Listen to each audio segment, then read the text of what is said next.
President Bola Tinubu has forwarded the names of 32 ambassadorial nominees to the Senate for confirmation.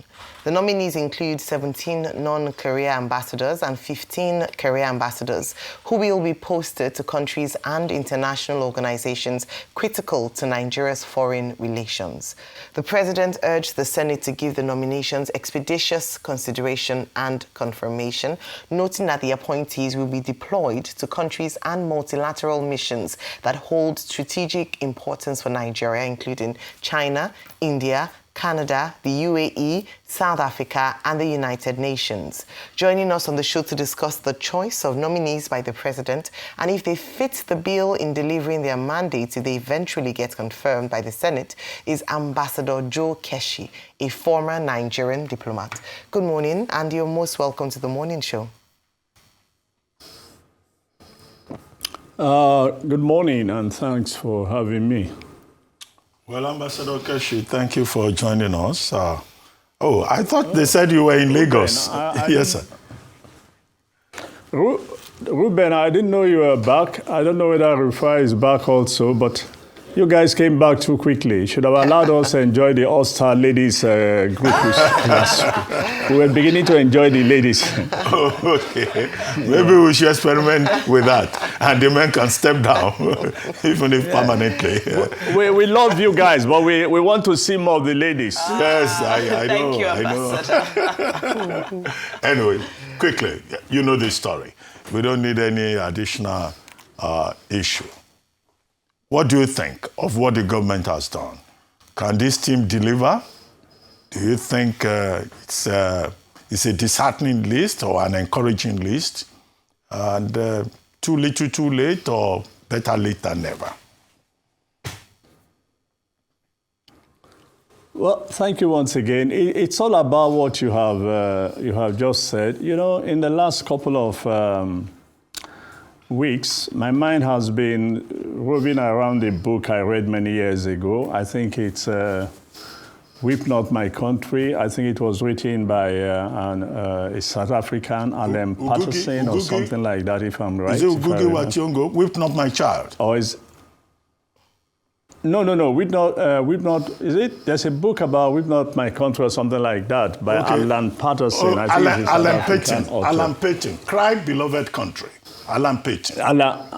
Cry Beloved Country. Yes, you know, that has been on my mind for quite some time now. When you look at what's going on in this country, it took, for 15 years, we've been unable to solve our insecurity problem. For the last 2 years, we've been shouting ourselves out about the absence of ambassadors, you know, in our diplomatic missions. It took the intervention of Donald Trump to threaten us here and there.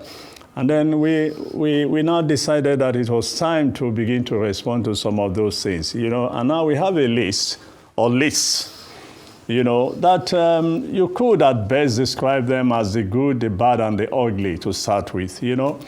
I do not challenge the president's right to appoint whoever he wants to appoint to our diplomatic missions, but at least we had hoped that after waiting for 2 years, and given the crisis that this country is going through, that we should put our best foot forward. We should put people, you know, with credibility, that those who are dealing with them will not be talking to them, but at the back of their mind, they're looking at the face of this guy and say, oh, from what I have read, this guy is a criminal. From what I have read, this guy is a failed administrator in his state, and the rest of it, you know. And then to crown it all, when you look at the list, for those of us who know, it's not a good representation of the country to start with.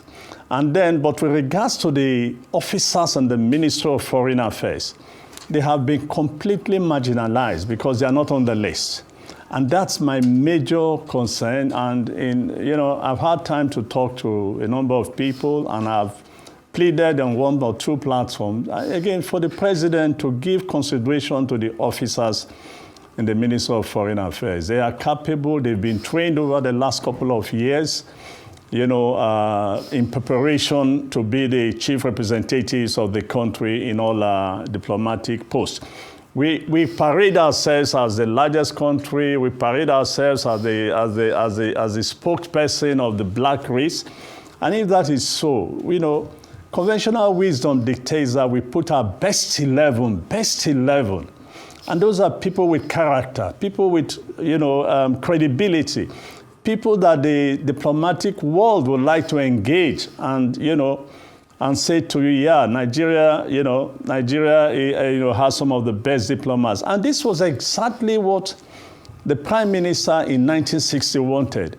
His idea was to have a a diplomatic service that is comparable and can, you know, with his peers around the world. We cannot talk of our diplomatic service like that today. And this is exactly what has happened over the long serial both military and civilian rule. And it has just become civilian, you know, under the civilian rule, things are just getting worse for the Ministry of Foreign Affairs. Okay. And that's my major concern, really. As for the list, yes, I said there are some good names on that list. But the bulk of the people there have no business being in the diplomatic service. All right. Thank you very much for, you've expressed the thoughts of a number of people who have shared their opinions on this matter. But the next stage, perhaps, would be, aside from their security clearance, would be their appearance, these nominees' appearance before the Senate. And the Senate have an opportunity to rigorously, ask questions, investigate whether or not they are fit for purpose. What are some of the things that, help the Senate out today? What are some of the things that they ought to be looking out for? What are some of the questions that should be asked? What are the things that should qualify these nominees to be confirmed by the Senate as ambassadors designate? Which Senate are you talking about? The Nigerian Senate? Forget it. It's a done deal. As long as it was sent by the president, it's a done deal. Okay, can we just give them the benefit of the doubt? Because today, we are calling them, we are posing a challenge to them to do their job. So some of them might just not have the ideas. I would rather this. No, I would rather, sorry to interrupt you, I would rather the Senate surprises me and disgraces me. But if it's the Senate that we already know in the last 2 years, this is a done deal. Okay. And remember, some members on the list, yes, some members on that list are from the Senate. They are just going to go there and take a bow. Okay, sir. In the event, the Senate is not going to ask critical questions. Ambassador Joe Keshi, in the event that they surprise you, what questions? What should they be looking out for? Because Nigerians are also watching. I would rather wait for them. I would also wait for them to surprise me. But let's not waste time debating that whether they will surprise us. They will not surprise us. But if they surprise us, fair enough. That's what they are supposed to do. But the Senate we know today, under the current leadership of the Senate, are not going to surprise us. Look, they are all part of the game that is being played. And I'm sure some of the senators influence that list. You have senator in that list. Nobody is going to question him about his past activities. They are just going to, ask him to take a bow because he's a member of the Senate and things like that.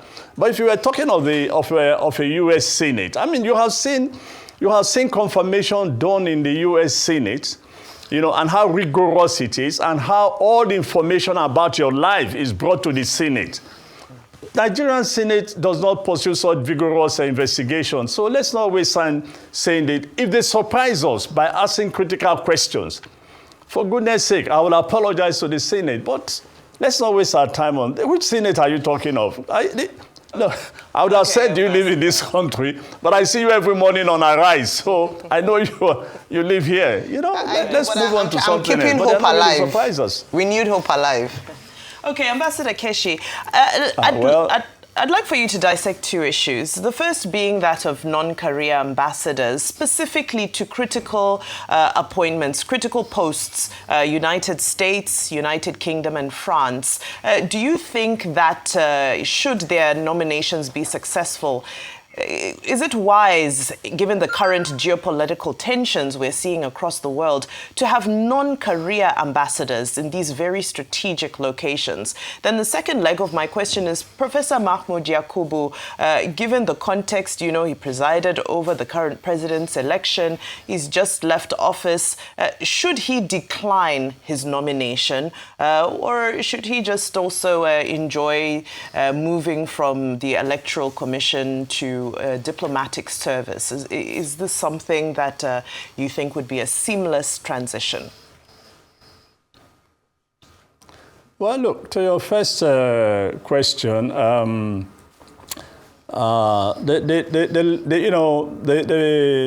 list of quote unquote some of the career officers, even though they are not from the Ministry of Foreign Affairs, that doesn't make a difference to.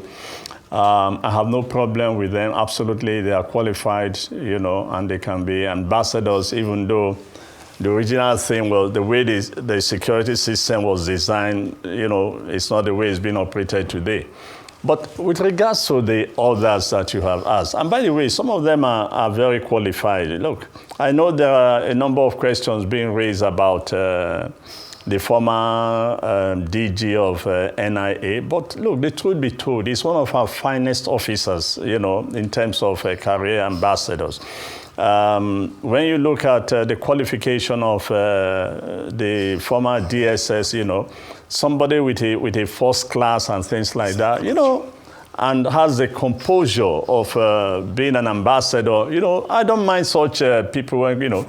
For Ambassador, the former EFCC chairman, look, to be candid, I just think that the president could have given a strong thought to his appointment so soon after he left INEC. I think they should have just tallied a while, and yes, tallied a while. If they want to reward him for whatever, they could have done that after the next election if APC wins. And then I don't think we have this controversy. But look, on that same list, the non-career ambassadors, look, there are very fine characters. There are very fine people whom I have who no doubt would make good ambassadors. I pointed out, I have met a couple of times with the former deputy governor of Lagos State. You know, he has a composure, you know, how do you call it now? Not the composure. What's that word I'm trying to use, you know? It probably is suited for a job like that. Somebody so often calm and, you know, well-educated, has served as a deputy governor.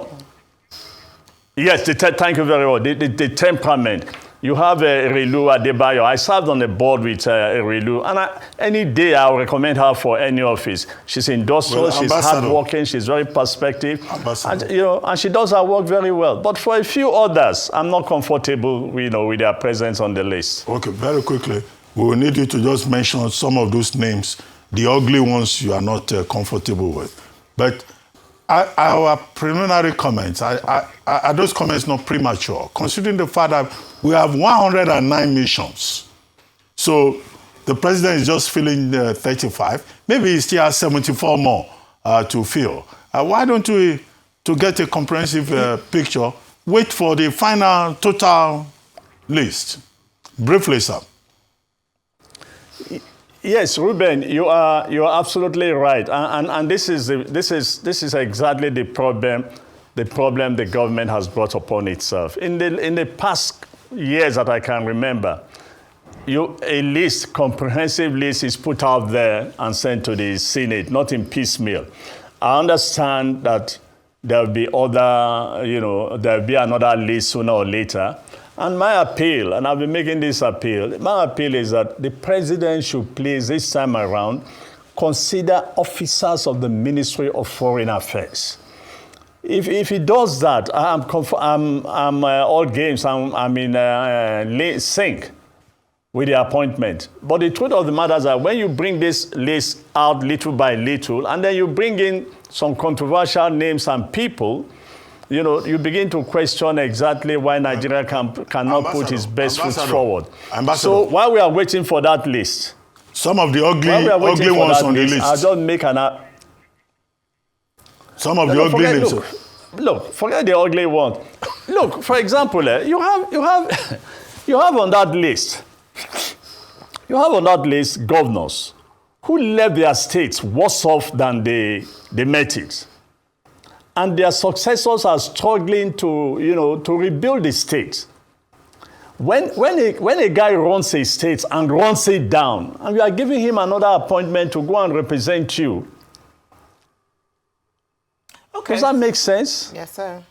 And in any case, look, let me tell you, let me just say this. Okay, very briefly, Most please. politicians in Nigeria lose election, lose their offices, and then insist that they must still remain relevant or be part of the political game. No, we have had people who have been.